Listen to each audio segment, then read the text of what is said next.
Well, I mean, it was a heck of a weekend to remember either way, right? But how do you feel about everything? That was a bit of a roller coaster week, I guess, man.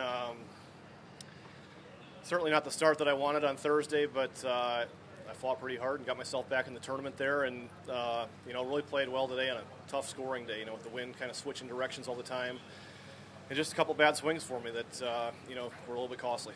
We saw your record round yesterday, 29 by Hatton on the back today. I mean, Scotty's putting up a big number.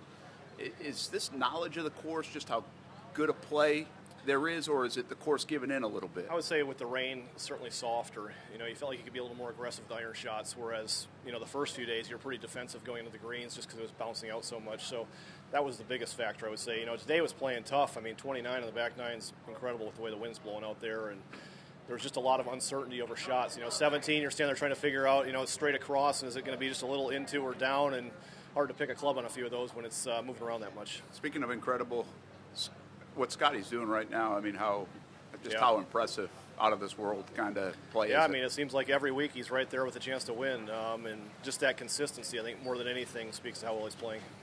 Do you feel like you have the capability to become an elite player out here, one of the top 10, 15 players in the world? It's a tough question.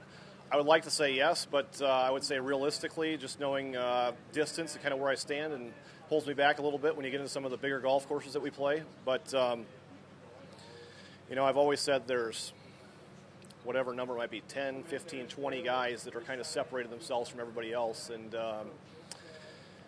kind of just trying to be the best version of myself and see how high I can climb. Having this week, this performance, top 5 finish, what does that do? What can that do for you in terms of how you perceive yourself as a player in your role in this game? I don't think a lot changes. I mean, I've always loved this golf course. I feel like it sets up really well for me, so I feel like I should play well when I come here. I'm just going to look back on Thursday a little bit frustrated with that performance because I would have been right there without that. Was there any element of the weekend that, in your mind, was a little bit of a bonus just in terms of how close you came to not playing the final rounds at all? I mean, the whole thing, really, I booked a flight home Thursday night for the first one, so I certainly wasn't expecting to be here. So, you know what, you just try to carry this momentum forward now, and hopefully I can find something in my golf game and keep this going. What are you most proud of from the week overall? I mean, the 62 stands out, but honestly, battling today and battling Friday in a lot tougher conditions when the wind was up and really playing pretty nicely is right there with it. Did you do anything to celebrate the course record at all, or was it kind of just head down? Nothing much. I mean, I was worn out from that day, waking up and sweating 3 hours and making the cut and then going out and playing. It was a long day. Hey, Tom, sorry to get back to Scotty, but what are Scotty's strengths in your perspective? Everything. I mean, he hits it long, he hits it high. He's going to be able to play any golf course.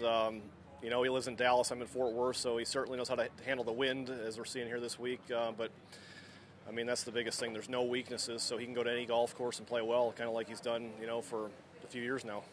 How would you describe the respect he has from the membership as a player? I would say he's got a ton of respect. His game speaks for itself, but just the guy that Scotty is, very quiet, soft-spoken guy that, is one of the nicest guys out here. So I enjoy that about him more than what he's doing on the golf course, I would say. Thanks, Tom. Yep. Thanks, Tom. Perfect. Pop right down to where Laura is.